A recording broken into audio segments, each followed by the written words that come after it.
Hello everybody, it is your favorite solo male entertainer, Markiplier, and welcome to Pressure, a niche subcategory of horror game on Roblox. And holy shit, look at that. The Gooner epidemic continues. Millions must burn. We do not need that. Unfortunately, if you walked into this video thinking that you would keep your brain unlobotomized, I'm here to prove you wrong. Instead, I'm here to open the doors to hell and show you the Tumblr fan syndrome is rampant in this game that I just so happen to enjoy as well, because I am a lobotomite who has terrible taste in games. That, and I willingly put myself into a challenge that I would complete this game 500 doors lockerless, which if you don't know, is very fucking difficult. But anyway, let me introduce what this game is first. In here, the Hadal Black site, you are stripped of your rights and free will because you did a bad thing. That's so bad it shall not be named, mainly because I forgot and I'm too lazy to look back what you did, and that you are a terrible person and must be punished. I hereby sentence you to play Valorant for 32 minutes. Down here, in the Black site, there are fates far worse than death, and upending horrors that are beyond your human comprehension, as well as furries. Here, these monsters want nothing more than your flesh, blood, and everything that makes up every fiber of your being, ripped apart straight from your skin. And then, only then, you'll be brought back, unanimously, to have that experience once again.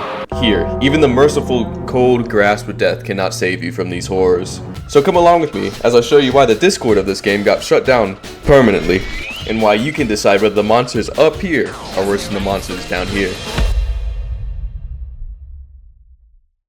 Now, in order to save my sanity, I will give you the rundown of the exciting gameplay loop. I will also provide transformative commentary along with excellent gameplay that is easy to digest.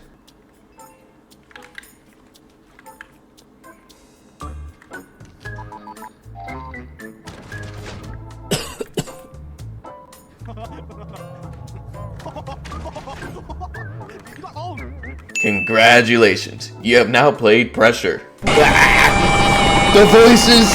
Now to spice things up, Murr, start a fire in LA. And now, Mr. President, give 50 billion to Israel. Anyway, that's the game for the first 60 to 80 doors. But to ensure a healthy player base and replayability, every single run that you play is procedurally generated to keep you on your toes. And in case you get bored of the regular 100 doors of the game, the developers have even added an infinity mode to test your skill and knowledge at the game. Or, in the case of myself, your will to live. But I'm getting ahead of myself. In the base game, you encounter many threats that will stop you in your initial journey, like Scary PNG, Run Through 4, and Larry. Just pray you don't get touched in the hood for a stack, and you'll be fine.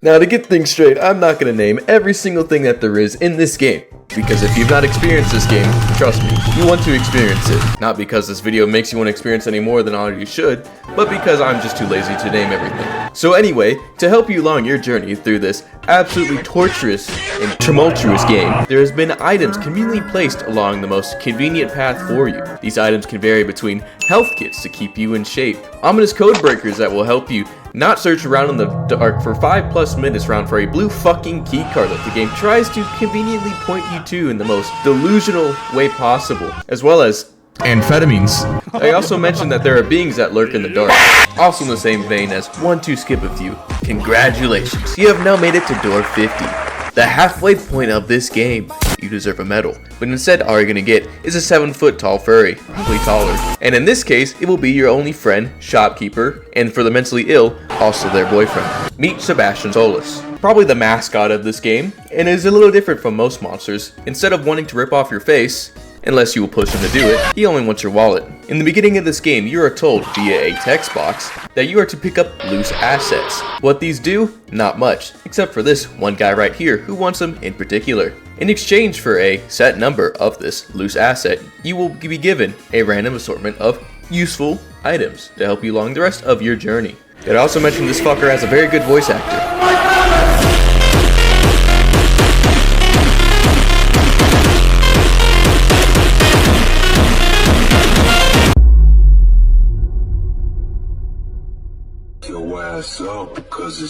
Although for you, it might seem like this video has just begun, for me, actually, it's been many days and sleepless nights of me editing this, and in fact, I want to kill myself.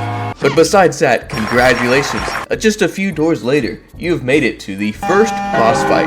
And let me say that again, the first boss fight. Calling it a boss fight is kind of a bit misleading, as it is a bit underwhelming. But the devs had to break up the monotonous opening the door formula somehow, and this is how they did it. By introducing a new, wacky, and unique idea that just so happens to share pretty similar mechanics to another game. I welcome you to Dead by Daylight. In this section of the game, aptly named Searchlights, you have to repair the generators, to power open the doors, and to leave the match, all while avoiding the killer.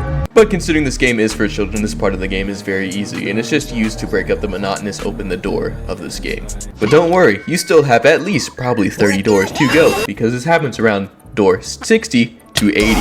So let's call it a happy medium and say it happens at door 70 for you. So congratulations, you have at least 30 more doors to make it to door 100.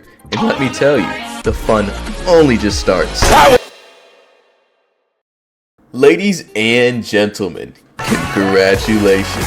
You have now made it to door 100 in pressure. You deserve a pat on the back, but instead, I'll give you something better. Just close your eyes and walk forward a bit. There you go, keep going. Keep going. Oh, it's too far. Alrighty. That's right. I know, I shouldn't have. But don't worry. What you're staring at is a defenseless crystal that has enough power inside of it to blow up Russia. Now let's just rip that out and sell that to the highest bidder on the black market to purchase all the goth femboy twinks in the world. And there goes the facility's power. But don't worry. I'm sure we'll be fine. Anyway, since that was the crystal powering the whole facility for some reason, and is now in our back pocket, that means the facility that we are in currently is running on backup power. What that means for us is that the scary PNGs that otherwise would televise their attack via light flickering to indicate that they are going to come for our fat ass are no longer going to do that, and that we now solely have to rely on our skill and hearing to know whenever a threat is coming to come clap our cheeks. So, good luck. Have fun.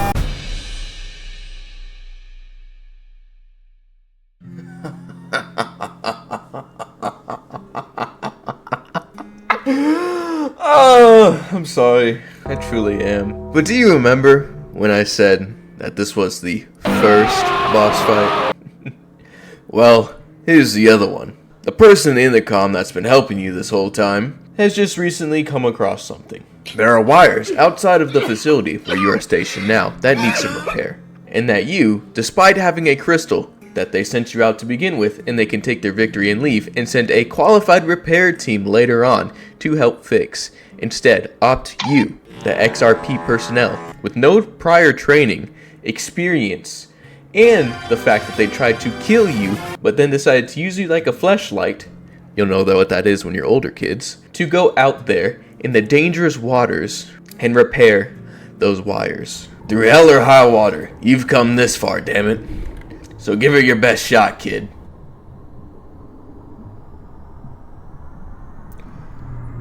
Ah yes, I too remember fighting the apostate of hate here.